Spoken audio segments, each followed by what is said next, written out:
Grimm's Household Tales, translated by Margaret Hunt, read by Paul Martin. This audiobook and its underlying text is in the public domain. Number 1. The Frog King, or Iron Henry. In old times, when wishing still helped one, there lived a king whose daughters were all beautiful, but the youngest was so beautiful that the sun itself, which has seen so much, was astonished whenever it shone in her face. Close by the king's castle lay a great dark forest, and under an old lime tree in the forest was a well. And when the day was very warm, the king's child went out into the forest and sat down by the side of the cool fountain. And when she was bored, she took a golden ball and threw it up on high, and caught it, and this ball was her favourite plaything.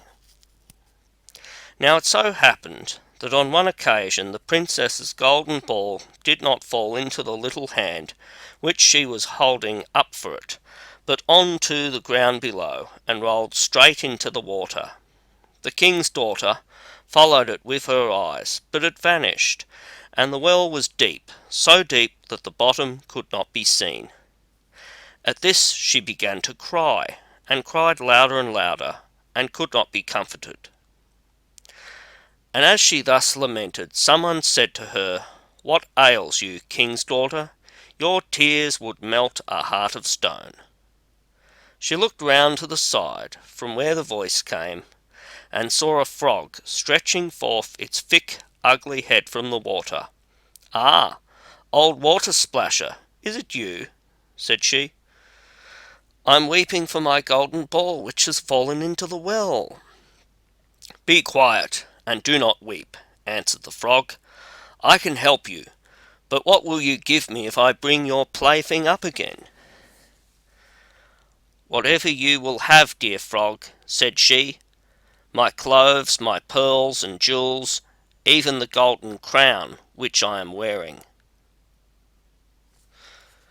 The frog answered, "I do not care for your clothes, your pearls and jewels, or your golden crown, but if you will love me, and let me be your companion and playmate, and sit by you at your little table, and eat off your little golden plate, and drink out of your little cup, and sleep in your little bed, if you will promise me this, I will go down below, and bring you your golden ball up again."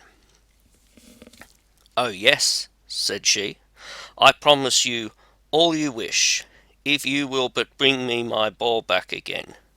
She, however, thought, "How the silly frog does talk! He lives in the water with the other frogs and croaks, and can be no companion to any human being." But the frog, when he had received this promise, put his head into the water and sank down, and in a short while came swimming up again with the ball in his mouth, and threw it on the grass. The king's daughter was delighted to see her pretty plaything once more, and picked it up and ran away with it. "Wait, wait," said the frog. "Take me with you. I can't run as you can." But what did it avail him to scream his croak, croak after her as loudly as he could? She did not listen to it, but ran home, and soon forgot the poor frog, who was forced to go back into his well again. The next day, when she had seated herself at table with the king and all the courtiers, and was eating from her little golden plate, something came creeping splish splash splash up the marble staircase, and when it had got to the top, it knocked at the door and cried, "Princess, youngest princess, open the door for me." She ran to see who was outside, but when she opened the door, there sat the frog in front of it. Then she slammed the door in great haste, sat down to dinner again, and was quite frightened. The king saw plainly that her heart was beating violently, and said, "My child, what are you so afraid of? Is there perchance a giant outside who wants to carry you away?" "Ah, no," replied she, "it is no giant, but a disgusting frog." "What does a frog want with you?"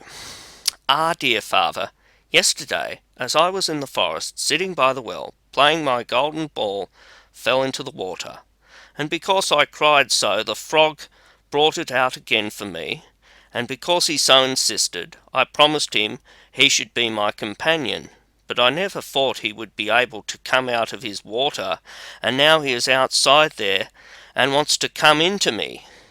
In the meantime it knocked a second time and cried, "Princess, youngest princess, open the door for me.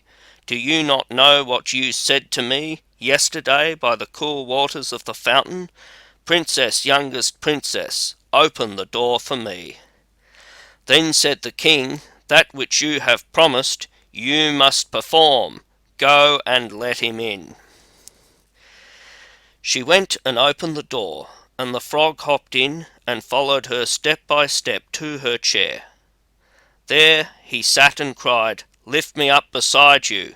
She delayed until at last the king commanded her to do it. When the frog was once on the chair, he wanted to be on the table, and when he was on the table, he said, "Now push your little golden plate nearer to me, that we may eat together." She did this, but it was easy to see that she did not do it willingly. The frog enjoyed what he ate, but almost every mouthful she took choked her.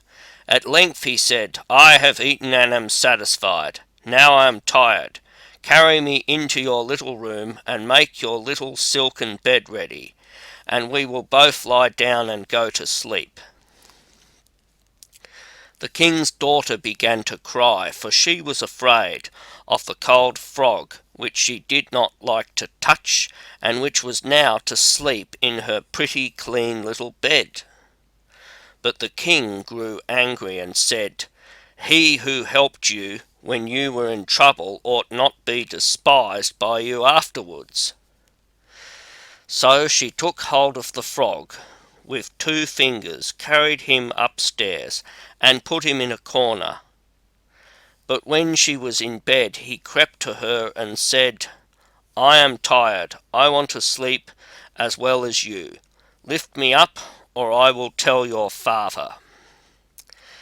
Then she was terribly angry, and took him up and threw him with all her might against the wall. "Now you will be quiet, odious frog," said she. But when he fell down, he was no frog, but a king's son, with beautiful kind eyes. And it came to pass that with her father's consent he became her dear companion and husband. He told her how he had been bewitched by a wicked witch, and how no one could have delivered him from the well but herself, and that tomorrow they would go together into his kingdom. Then they went to sleep, and next morning when the sun awoke them, a carriage came driving up with 8 white horses, which had white ostrich feathers on their heads and were harnessed with golden chains, and behind stood the young king's servant, Faithful Henry. Faithful Henry had been so unhappy when his master was changed into a frog that he had caused 3 iron bands to be laid round his heart, lest it should burst with grief and sadness. The carriage was to conduct the young king into his kingdom. Faithful Henry helped them both in, and placed himself behind again, and was full of joy because of this deliverance.